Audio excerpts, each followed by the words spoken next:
right? We'd be at price private, quantity private. That is a non-optimal amount from a societal perspective, right? The efficient amount from society's perspective would be right there. And the price would probably be a bit higher. But that, I mean, the price is not the important part. This is the important part. Is that the socially optimal quantity is greater than the private quantity. In other words, for a positive externality like smoke detectors, there are certainly people out there who are gonna buy smoke detectors, right? Because for them there is still private benefit, right? Like if I have a fancy Van Gogh in my office, I'm probably gonna buy a smoke detector to stop it, right? But I mean, look around my office. Like I got a ton of books, binders. Yeah, I got some consumable stuff, but I don't really care that much, right? So if Tom, the faculty member in the office next to me, if he has a huge fire in his office, right, and neither of us had smoke detectors, well, then it would just burn the whole thing, and I probably wouldn't care that much. But if I had a Van Gogh in here, right, I might buy that. I might buy that same smoke detector. But right, what if the university then said, well, you know, there's a whole bunch of offices here. We all benefit from having a safe working environment. Maybe we should get involved and make sure that every office has to have a smoke detector. Actually, I don't think... No, mine actually doesn't have a smoke detector. But I'm sure there's something in here somewhere that is stopping fires from occurring, right?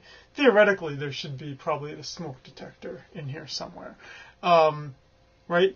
And what you could do is you could require that a certain amount of that product be provided, that everyone has to get it, right? This could apply to, again, things like immunizations, where the societal benefit is greater than the private benefit. Again, education, we could require people to do a certain amount of education. Now, in the case of the negative externality,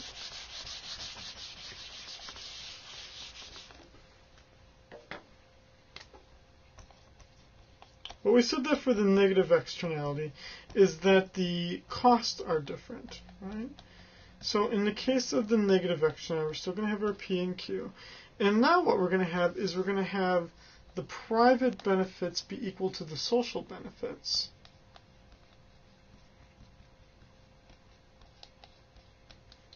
But what's going to differ is the fact that the private costs are going to be less than the social costs.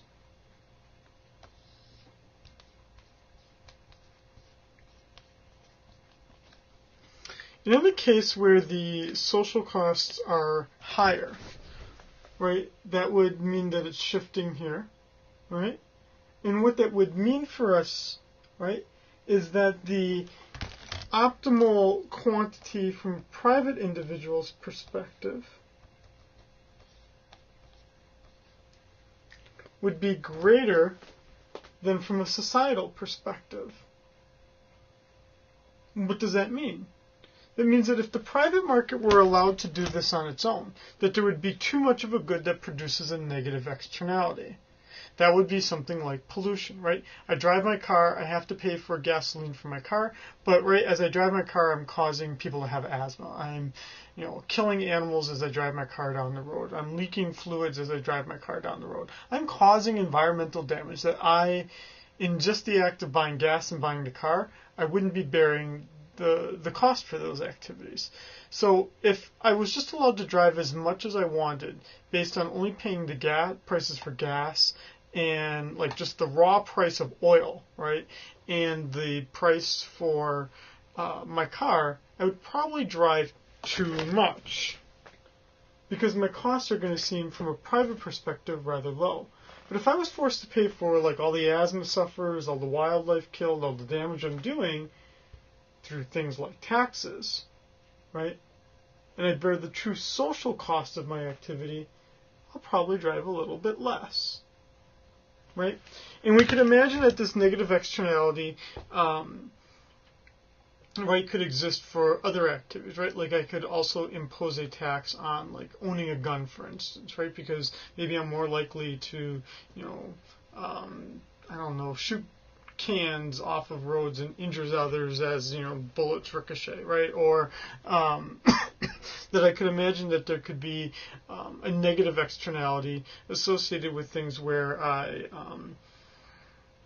you know, like just another activity like skydiving, for instance, right? Like if I'm skydiving, you know, I certainly injuring myself, but I could also be injuring others as I fall or breaking property as I fall, right? So what we tend to see here again is that if there's no government intervention, that the private market will tend to underproduce a positive externality good and tend to overproduce a negative externality good, and that government intervention in some form is going to be required to remove that externality. Okay, so then the question becomes one of how do you resolve that externality? So we talked about two common ways that negative externalities are removed. If it's a negative externality, like the example of my automobile, right? The one would be, I mentioned one of them would be we could have government regulation. That would be like the Commonwealth of the Commonwealth of Pennsylvania requiring that my car meet certain safety and environmental standards. There are also taxes, right? There's a wheel tax in some communities. There's taxes on gasoline, taxes on cars, luxury taxes if you buy a really fancy car. And then finally,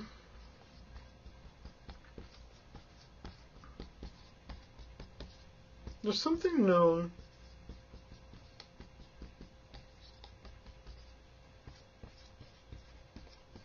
as the Coase theorem. And what the Coase theorem says is that you could also just have well-defined property rights, and then you could allow parties to negotiate with one another for that other good. So the way that this would work is the following for a negative externality, right? For a well-defined property right, we'd have to say that either I have a right to drive my car or an asthma sufferer has a right to clean air, right? And let's say that asthma sufferers have a right to clean air. If they have a right to clean air and I still want to drive my car, one of the more recent arguments is that you don't need the government to intervene to tax the good or to regulate the good.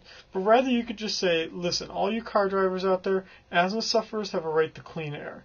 You negotiate with them to figure out how much they would be willing to be compensated so that they could give up their right for clean air, right? And so I could say, all you asthma sufferers out there, I'm going to give you face masks, inhalers, and $1,000 a year, right? And then the asthma sufferers collectively, right, might then say, that sounds fine to us. We'll sacrifice our right to clean air, and in return, you can drive as much as you want or drive a certain amount. This would only be useful if you had a small group of individuals. So my asthma sufferers example might not work as well because it's a rather large group, a rather heterogeneous group, a very differentiated group.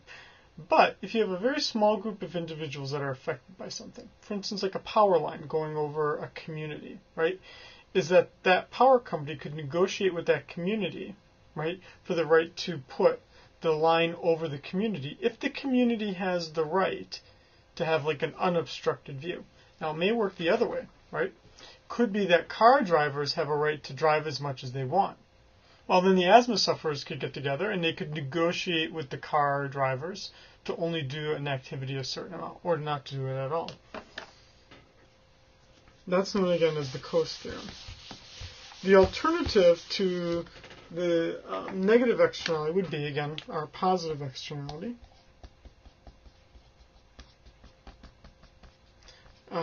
For instance, something like education.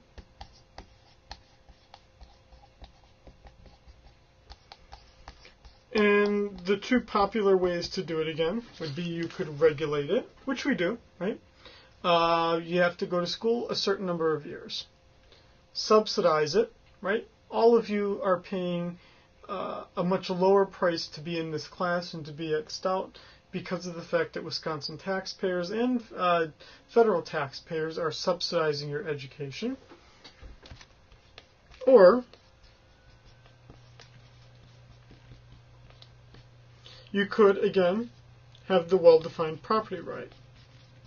Here, the well-defined property right would be something like individuals have a right to have a certain amount of education, or be surrounded by individuals with a certain amount of education, or that they deserve a freedom to decide how much education they want. And then you would compensate the individuals to get rid of those goods. Okay, I'm going to pause I'm going to stop the video right here, and then I'm going to pick it up in the second section, talking about different types of goods that exist.